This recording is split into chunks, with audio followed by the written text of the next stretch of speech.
that's how you mount your anvil the easy way.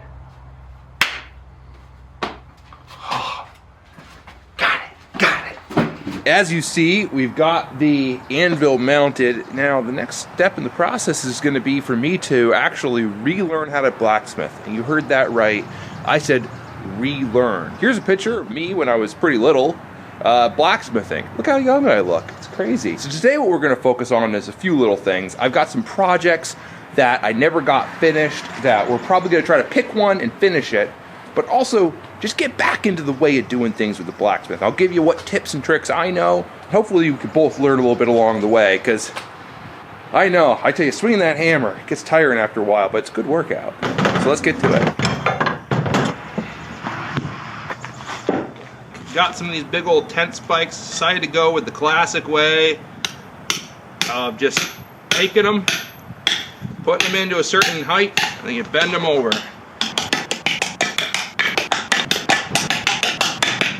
I would say that that thing is stable. Turn on our forge, get going. I've got two projects that I could really start. Now this is a file, as you guys can tell by the little Nicholson symbol on it. And I started this as like a big carving knife slash like belt knife like Zach wears. This was a machete I started making. This is actually out of a leaf spring. So I think what I'm gonna do is I'm gonna try to thin this out, maybe put a point on it, and make it into kind of like a short sword or a thinner machete, because this thing is honking thick and it's all warped and bent. We're gonna mainly focus on the tip for a little bit, try to get that tip bent down and make it into a blade. I'll show you how to do that.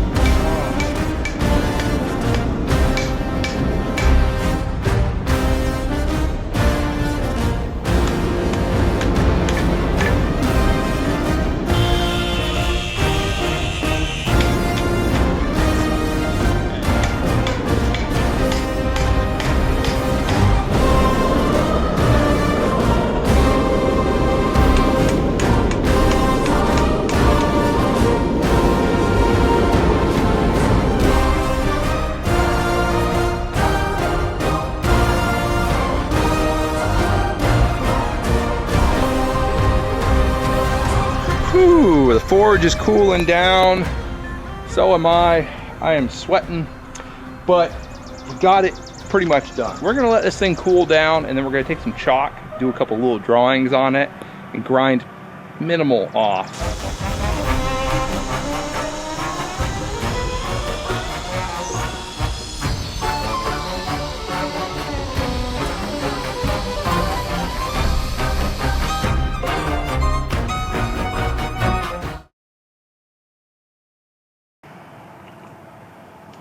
My wife was nice enough to bring me a coffee and come out here and film for me as well.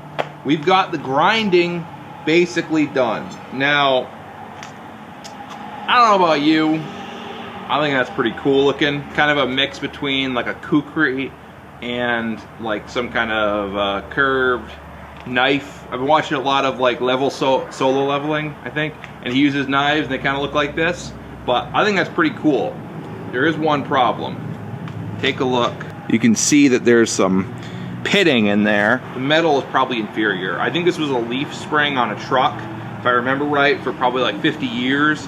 And then we cut it up and forged it. And like I said, those are the dangers of pounding on your metal when it's too cold. So the next step, like I said, is just to take a file and try to make sure that all of our bevels are nice and flat. There's no rounded parts. So without further ado, let's do some filing. There we go. So we got our files here. Got little ones. They're chisels, but I like these Harbor Freight ones. They're pretty good. And I've got some double cut bastard files. That's what they're called. I didn't make it up. So generally what I do is I find a good spot where I can reach 90% of the blade. If I'm on the tip, I'll kind of put it out like that and clamp it down so I can reach it. So I clamp that sucker down, pick out whatever file. But yeah, I get my hand, I palm my hand right here on the top, and I go one stroke. You can also alternatively put your hand like that. Here's the thing you want to focus on. You don't want to make an edge. I actually ground off the edge in the last minute.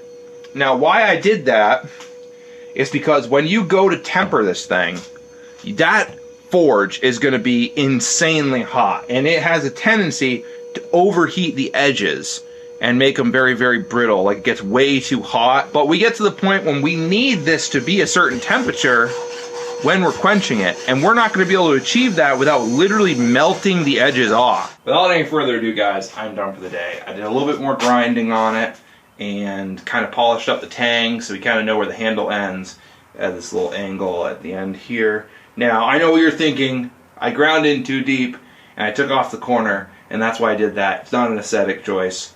Well, you're partially right. It's a little bit of an aesthetic choice, and it's a little bit of the blade kept getting thinner there, and it's just, I think it kind of looks nice to have a little stop to the blade.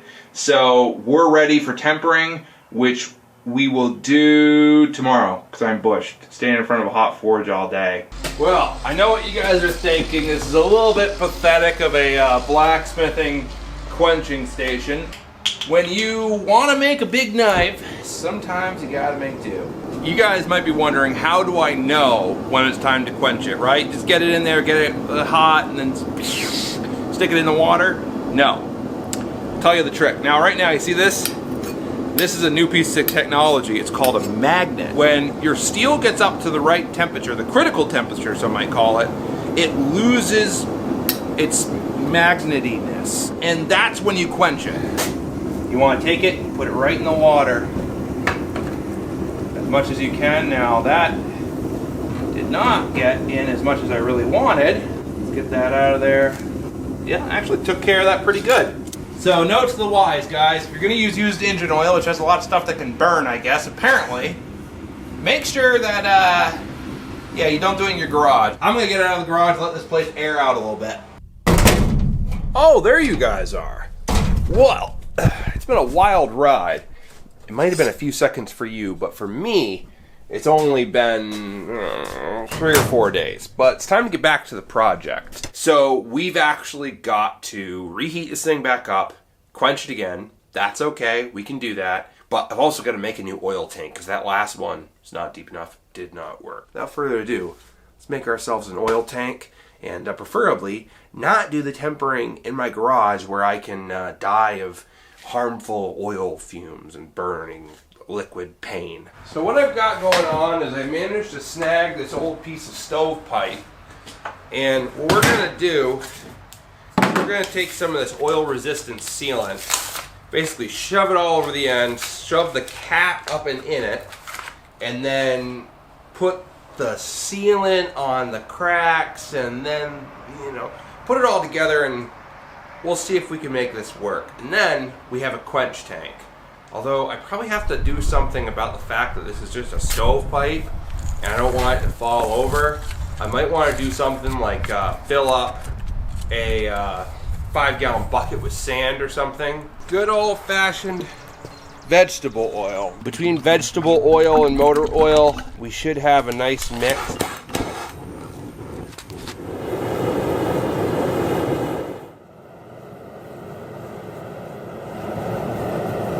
Nothing. Time to go.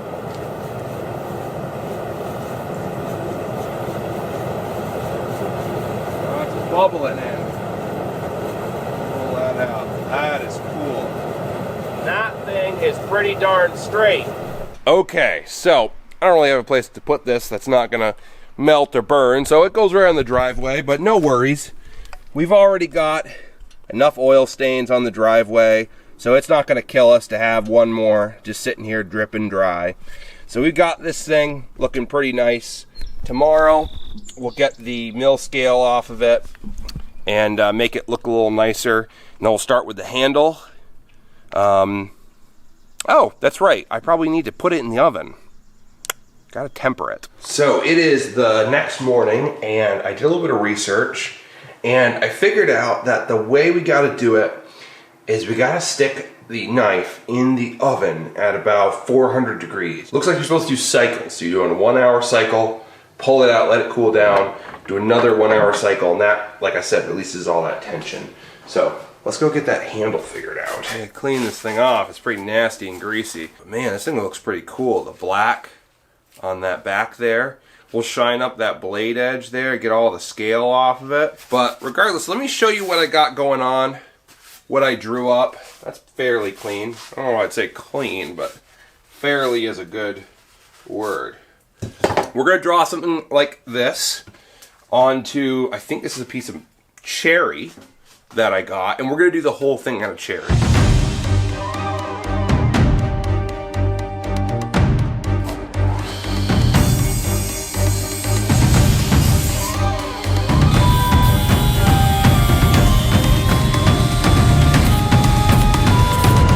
Okay guys, so we're learning from our mistakes here, and I just found a big one. Despite this thing being tempered pretty well, the tip is actually delaminating.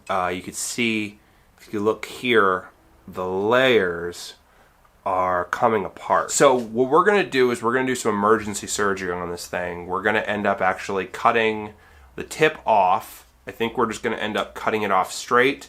I really hate to lose that curve at the tip. I think is such a cool design. But we're gonna do some emergency surgery, cut this tip off, back to where it's a little thicker, where I can see the steel hasn't delaminated and actually has some good thickness.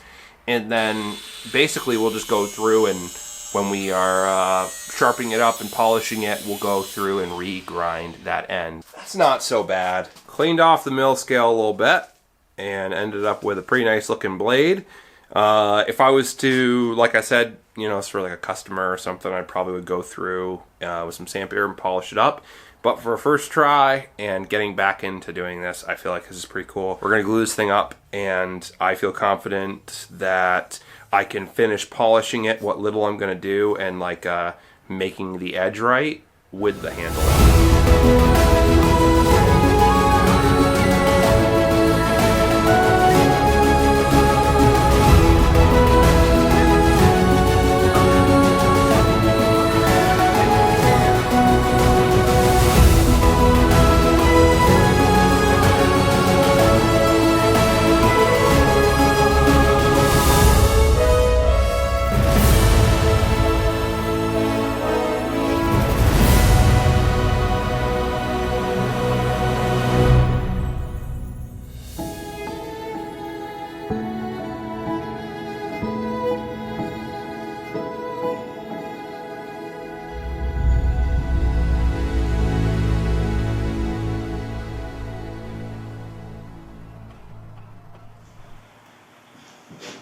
Welcome back to Forge in Fowler, where today we're going to find out, will it heal?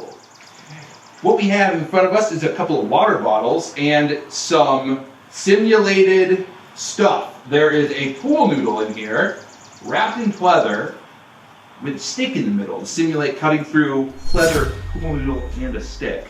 Innovative, I know. But that's a lot of things for this to get through. And what we want to figure out is if we actually learn something after, you know, not forging for like a couple of years. We want to see if this thing will hold an edge, if it'll cut, and if it will heal. Okay, for our first test cut, let's see if we actually can heal. I gotta stop using that, probably trademark. Anyways, 1 for the money, 2 for the show. This is Joe Fowler. Here we go.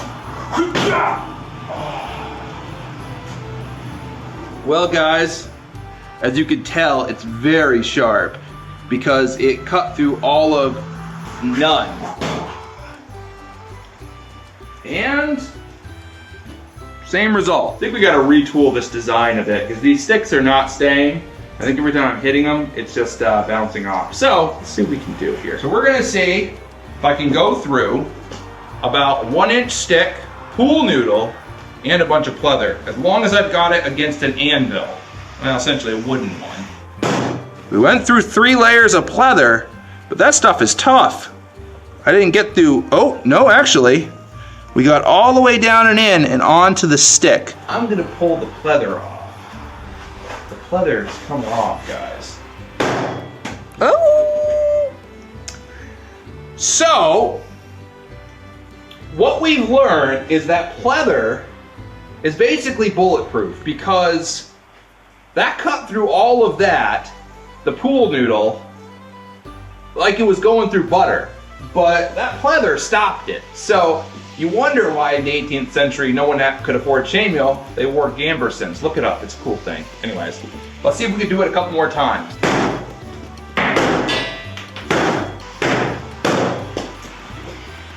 And we're through.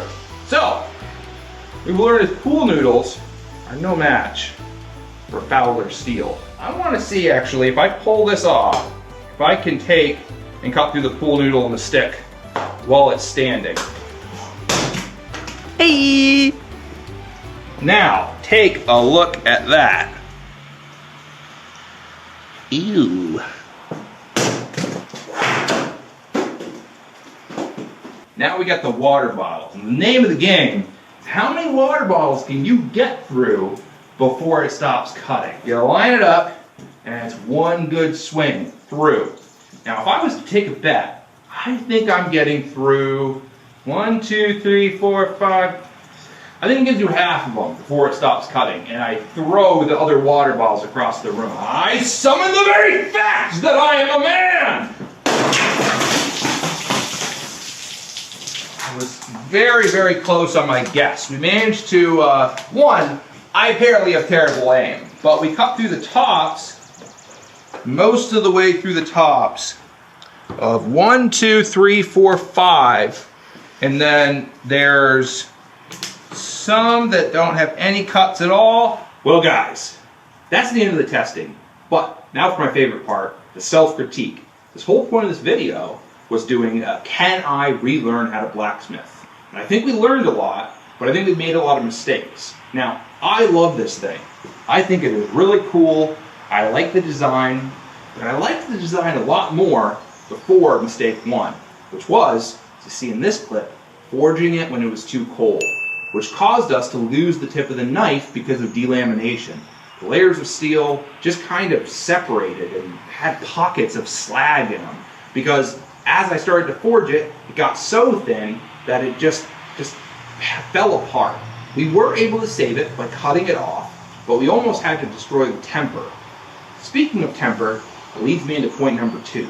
Make sure when you guys are quenching, do it outside, because that sucked. We ended up doing it in here, filling our entire garage full of smoke. My wife got really mad at me. And, yes, she did. She's laughing now, but she wasn't then. So that was point number 2. Do it outside. Just make it work. You can do it. It doesn't smell very good burning oil. And number 3, also to do with the tempering process, is make sure that when you are grinding your knife and you are about to quench it and get it into the forge to do your heat treating, don't go so thin. Because that is what caused us, I believe, to have to do a second quench. On further inspection, I realized that as I was bringing it in and out of the forge, as supported by this clip, you can see me moving around, it just doesn't get all the same temperature. You can't get it to stay hot long enough. The spine is a lot thicker, it cools down a lot slower, but the blade cools down so quickly that it's hard to get a good quench. So that's number 3. Leave a little bit of meat on the old bones and it'll be easier. You can always grind it off later. Of course, you do have to be a little more careful because it's tempered. You don't want to overheat it. I'm hoping you guys can learn from my mistakes and do a little bit better of a job when you do your first forging project. So, that's the video. Next time, we're going to have to see if we can learn, make this thing a little nicer. I'd love to do some brass pieces on either end. You guys tell me what you think we should make next. Should we do an axe? Should we do a sword? Should I forget forging altogether? Because I'm really not that good at it. But I'd like to learn. Anyways, catch you guys in the next one. Bye. Bye.